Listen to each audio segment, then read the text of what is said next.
And here we come to a franchise I've been a fan of for a long time. Yep, that's right. In addition to being a Final Fantasy fan, I am a Sonic fan. Means I belong to two shitty fan bases. Well, I'm just gonna take it you know what Sonic the Hedgehog is. You're a blue anthropomorphic hedgehog who runs fast across colorful levels. So, I won't treat you like you're stupid.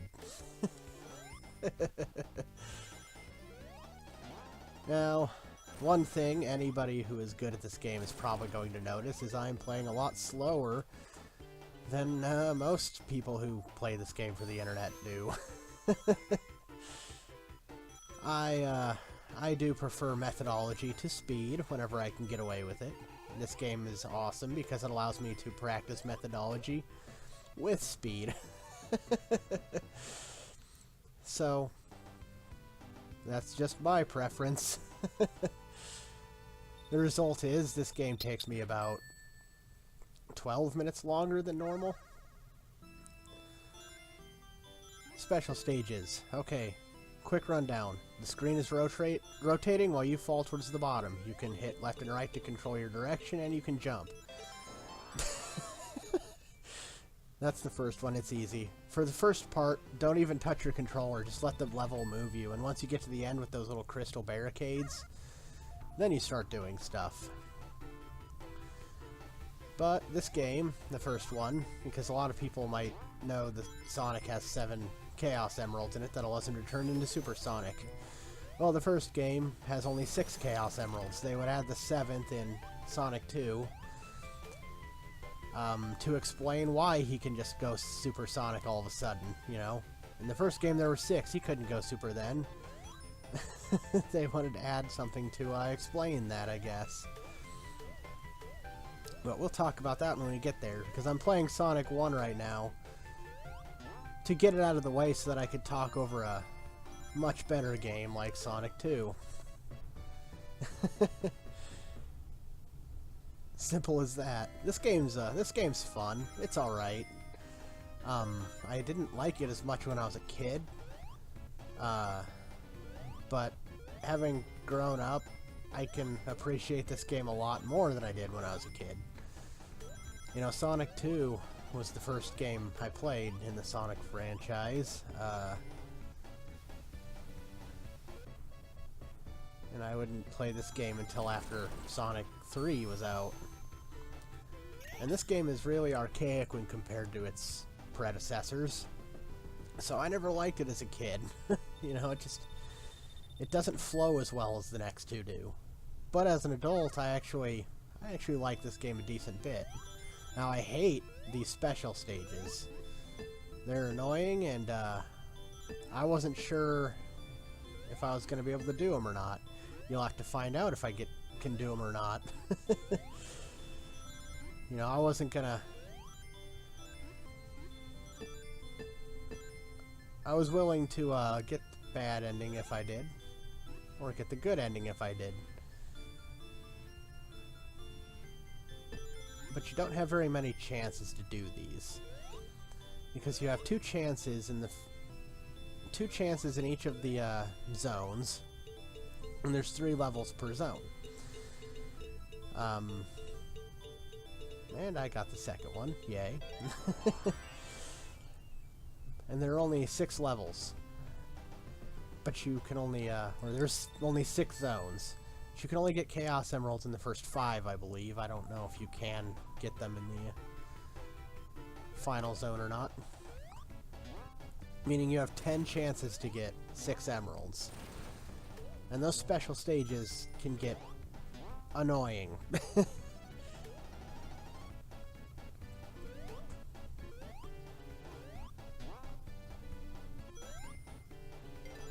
Though if you really count... Oh, watch this. Yeah! If you really count things as they are, you only technically have 10 chances to get all of the emeralds. That means means the 10th chance you have has to be used on the final emerald. obviously.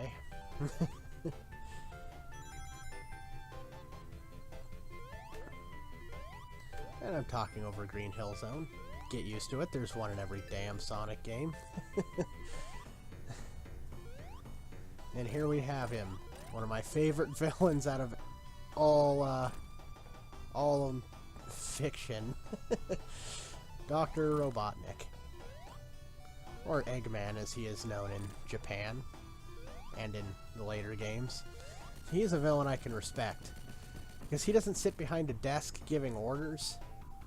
No, when you reach the end of the stage, he comes out personally in his latest messed up machine to give you a piece of his mind.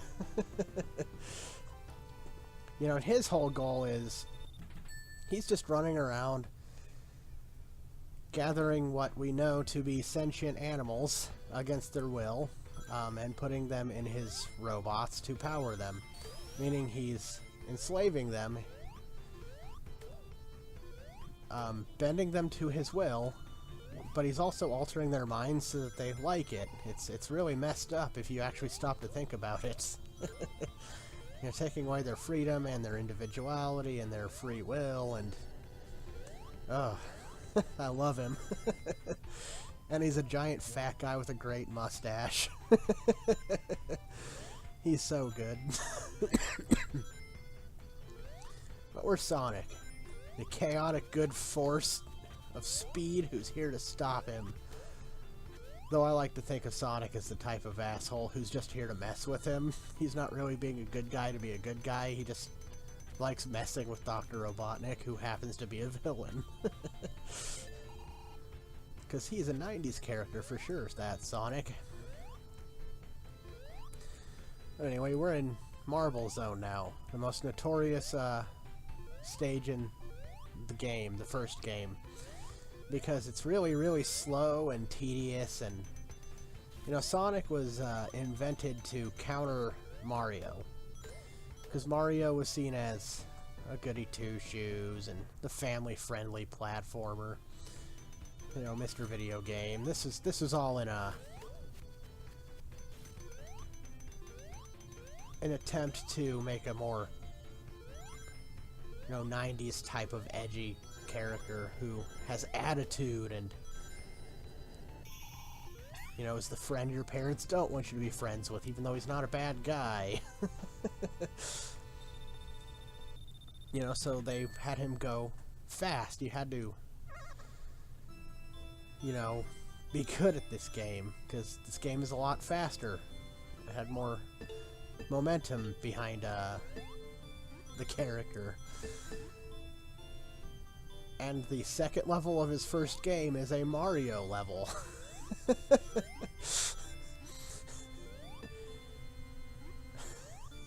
You know, this level actually killed a lot of people's interest in this game. It wouldn't be until Sonic 2 that we would see the character realized for sure, because that game speeds things up a whole lot. Here I go talking about that again, when I should be talking about what's going on. Well, nothing's going on right now. This is another really easy emerald to get, frankly. But Marble Zone, I like its aesthetic. I dig its music, and I don't think it's that bad of a level. I get why it's hated. But it really is, it really does show you the difference between this game and what would come. Is this game is just slower paced overall. Like, they hadn't quite figured out the whole fast-paced platforming yet. This game, Sonic the Hedgehog 1 works best as a concept game that would lead into the fast-paced concept. You know, like a lot of first titles. Can I say anymore?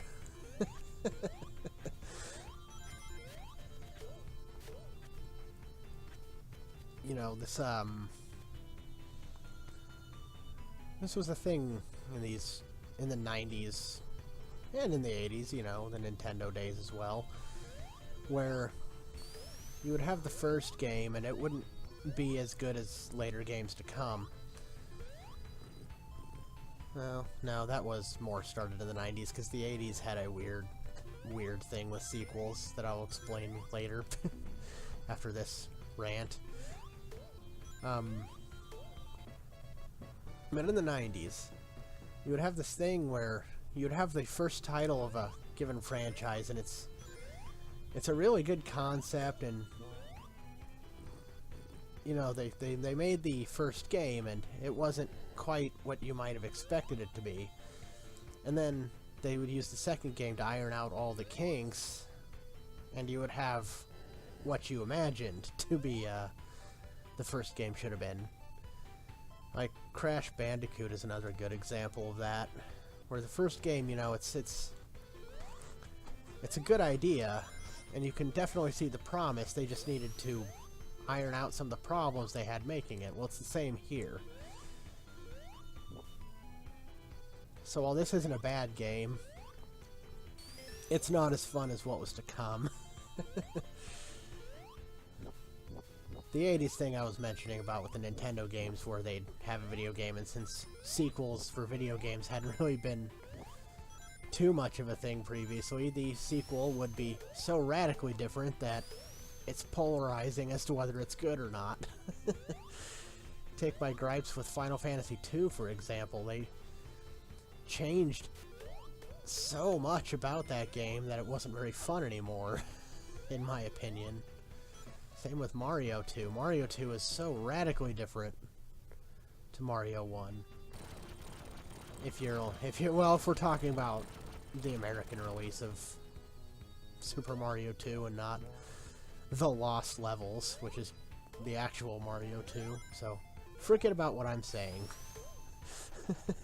I'm talking nonsense now.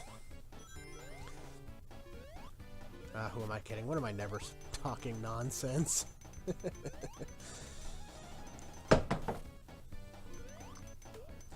those purple caterpillar enemies, those are some of the most annoying enemies in the game. You have to hit their head to kill them.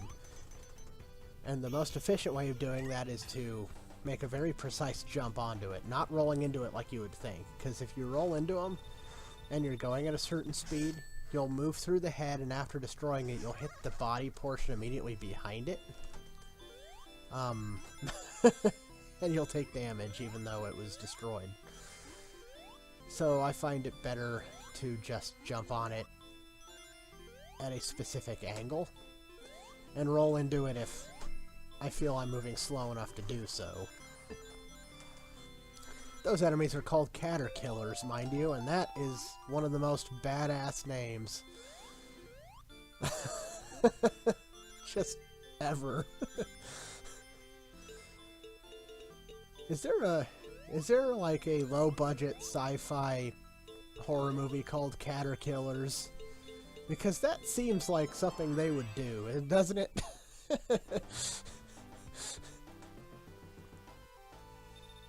I have 4 emeralds. I only need 2 more.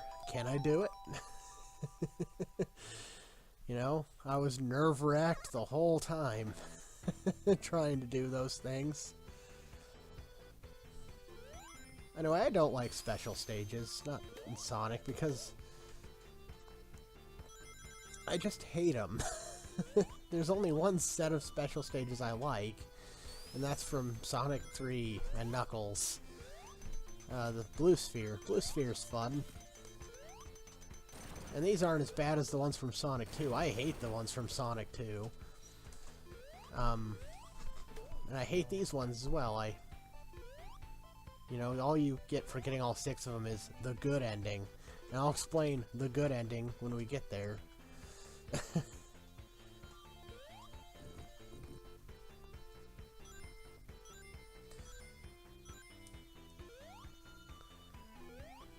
But, so I hate special stages.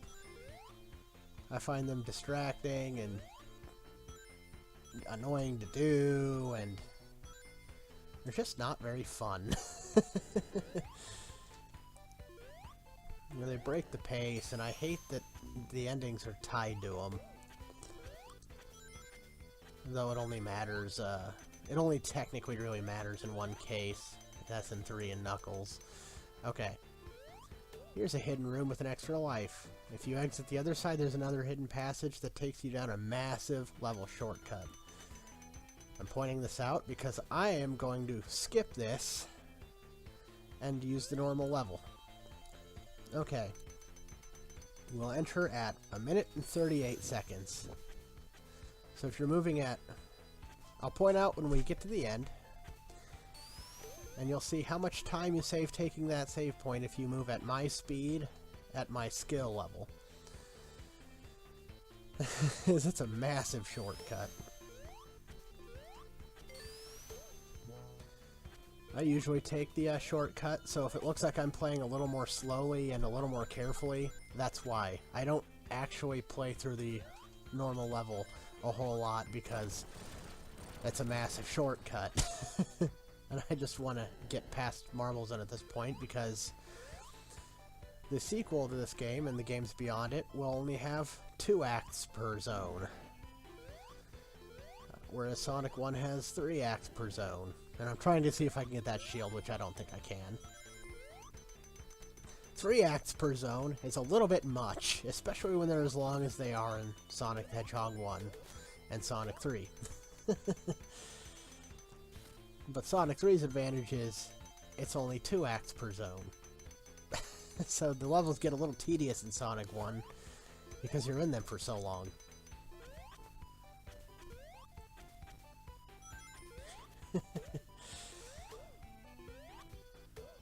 And with levels like this at such great length per act, you know, the 3rd zone just... Oh, it drags so much. So I normally take that massive shortcut. We're not even at the end of it yet. We're coming upon it, though. I'll spoil it for you. You save 2 minutes going at my speed and pace. We'll get there at about 3 minutes and 38 seconds. Yeah, here's the exit here. I'm just waiting for this to come down, and yep, that's the exit. Massive shortcut. This part's annoying because if you fall down, there's a bunch of lava down there you fall into and you have to come all the way back up. But I make it. Sometimes I fall down there. Not that time.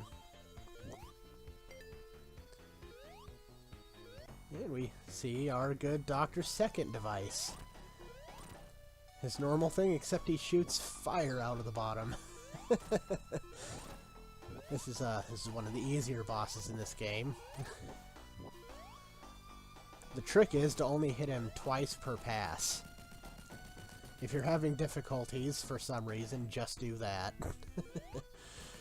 But with that, we've beaten the first 2 zones out of 6. I'm back for part 2, and we take out 3 and 4 2/3. Alright, see you there. Bye-bye.